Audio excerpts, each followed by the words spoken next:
So hello guys, welcome back to channel again. You are again most welcome. आप लोग कैसे हैं? Comment section में मुझे बताएं। आशा है कि आप लोग काफ़ी अच्छे होंगे, स्वस्थ होंगे। आज मैं काफ़ी दिनों के बाद आया हूं और मुझे ये बात करनी है। मुख्यतः तीन चीज़ों पर मेरे को बात करनी है जो बहुत ही ज़रूरी है, जो मैंने लिखा है। सबसे पहले मैं ये बातें करूँगा कि आखिर रेगुलर टर्म पे वीडियो आ क्यों नहीं रही थी अभी तक, आखिर रीज़न क्या था इसके बिहाइंड में जिसकी वजह से वीडियो नहीं आ रही थी।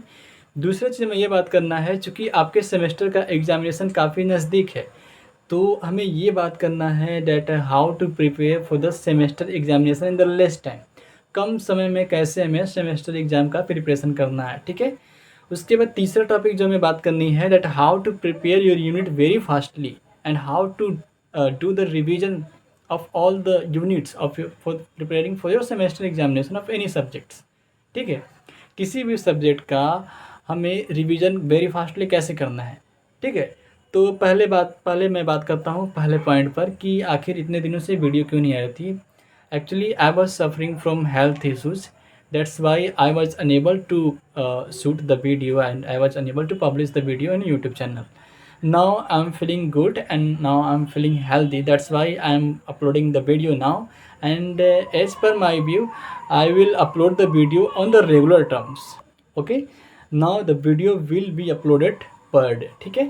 To the main point that I have to talk about, that how to prepare for the semester examination in the less time। कम समय में कैसे हमें सेमेस्टर एग्ज़ाम के लिए प्रिपरेशन करना है। तो सबसे पहले मैं ये बताना चाहूँगा कि देखिए, आपके पास कितना भी टाइम हो, अगर आप सच में पास होना चाहते हो, इन द सेंस कि अगर आपके पास 2 दिन बचे हुए हैं, 5 दिन बचे हुए हैं, 10 दिन बचे हुए हैं, उसके अकॉर्डिंग ही ये जो मैं बताने वाला हूँ वो काम करेगा। अगर आपके पास 10 दिन है, then you have sufficient time to prepare for the semester examination to get the good marks. But if you have less than 4 days, then in that conditions you have less time and you must prepare in such a way that you can clear the all the subjects, ठीक है? कोई back ना आए, हमें इसके लिए prepare करना है।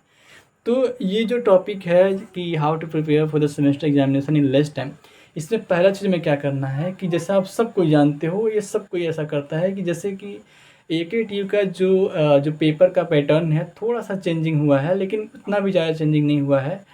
तो सबसे पहले हमें क्या करना है, सबसे पहले हमें 3 साल का प्रीवियस ईयर पेपर का एनालिसिस कर लेना है।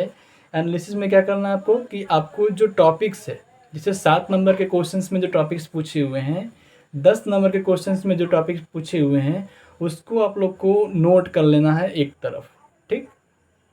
उसके साथ साथ क्या करना है, जब 3 साल का आप लोग ऐसे नोट कर लोगे कि कौन कौन से टॉपिक है जो रिपीटेड हुए हैं, और साथ साथ कौन कौन से टॉपिक हैं किस यूनिट से हैं, किस सब्जेक्ट के किस यूनिट से हैं, आप ये जान लोगे तो आपको 2 चीज़ें पता चल जाएगा। पहला ये कि कौन कौन सी यूनिट बड़ी इंपॉर्टेंट हैं, दूसरा ये कि क्या क्या हमें पढ़ना है, ठीक? पहला क्या करना है, हमें 3 साल का प्रीवियस ईयर पेपर का एनालिसिस करना है, ठीक? इतना करने के बाद जो दूसरा चीज़ हमें करना है वो ये है कि अगर आपके पास लेस देन 4 डेज बचा हुआ है सेमेस्टर एग्जामिनेशन के लिए, then you have to prepare only 3 units. And आपको पहले क्या करना है, 3 यूनिट जो है अच्छे से पढ़ लेना है, जिसमें से दूसरा यूनिट, चौथा यूनिट, 5वां यूनिट, ठीक है? ये हर सब्जेक्ट का वेरी करता है, लेकिन अधिकतर जो केमिस्ट्री से रिलेटेड होते हैं उसमें दूसरा, तीसरा, 5वां very very important as per my intention, जैसा कि मैंने एक्सपीरियंस किया है अभी तक के सेमेस्टर एग्जामिनेशंस में, ठीक है? तो क्या करना है आपको, सबसे पहले आपको दूसरा, तीसरा और 5वां यूनिट पढ़ लेना है अगर आपके पास लेस देन 4 डेज बचे हुए हैं। But if you have sufficient times of the 10 days, then in that conditions you have to prepare all the unit, you have to revise all the units, ठीक है? तो पहला चीज़ मैंने बताया कि 3 साल का प्रीवियस ईयर पेपर का एनालिसिस कर लीजिए, जिसमें से 7 नंबर के क्वेश्चंस को और 10 नंबर के क्वेश्चन का एनालिसिस कर लीजिए कि इसमें से कौन कौन से टॉपिक किस सेमेस्टर मतलब किस यूनिट से लिए गए हैं, ठीक है? इतना करने के बाद जो सेकंड चीज़ आपको करना है कि अगर आपके पास 4 दिन से कम टाइम बचे हुए हैं, then in that case you have to read only 3 units at your finger tips. उसको भी पूरी तरह से लर्न कर लेना है, तब जाके आप क्लियर कर पाओगे, बैक नहीं आएगा तब। अगर ये भी नहीं करोगे then you will get into the problems.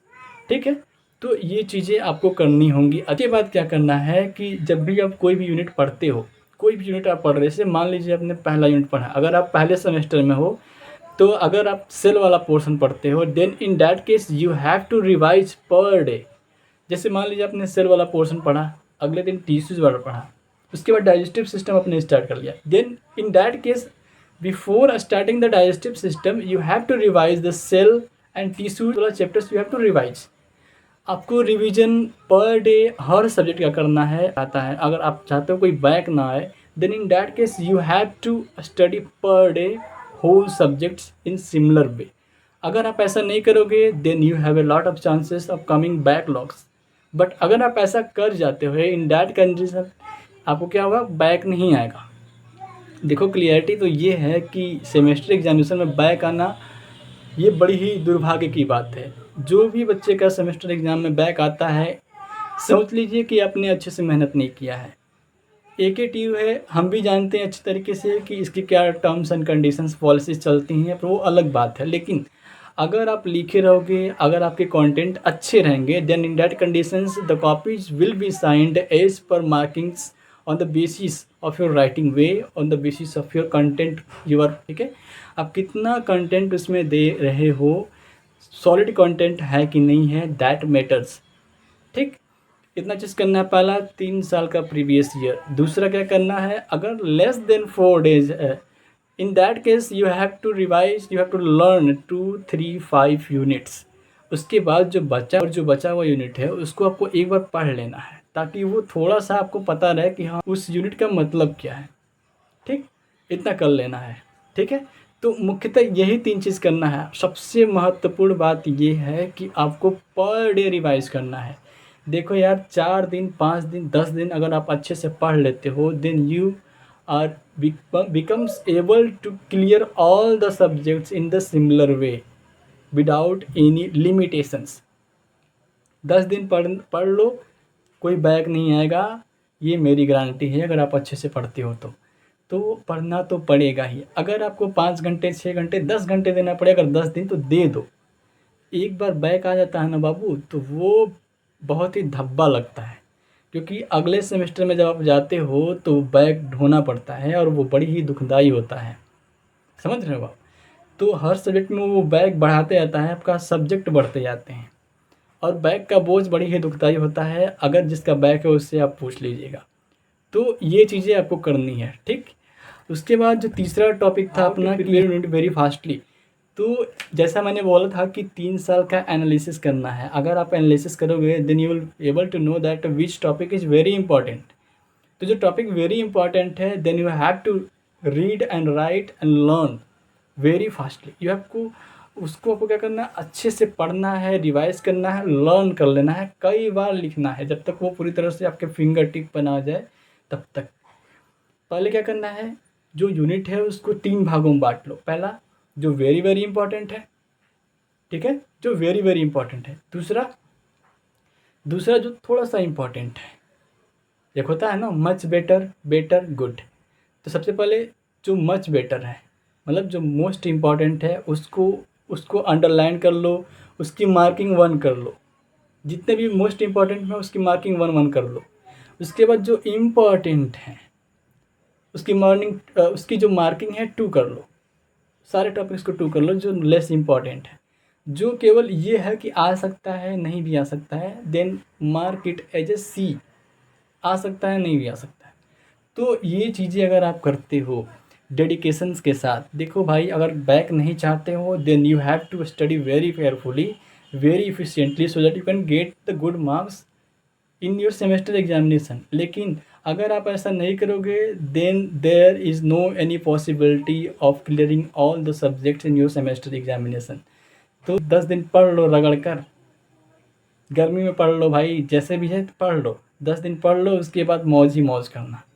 ठीक, तो ये चीज़ें करना ही पड़ेगा, अदरवाइज़ आपको बैक झेलना पड़ जाएगा और बैक बड़ी ही दुखदाई होता है। अपनी एक्सपीरियंस बताता हूँ, मेरा कोई भी बैक नहीं आया है किसी भी सब्जेक्ट्स में, किसी भी सेमेस्टर में, लेकिन जिनका आया है मैंने उनकी हालत देखी है अच्छे तरीके से। ठीक है। So this was all about our videos and as I think कि आपने नॉलेज इकट्ठा किया होगा इस वीडियो से, थोड़ा बहुत तो कुछ सीखने को मिला ही होगा। तो आशा है कि आप इस चीज़ को फॉलो करोगे, ठीक है।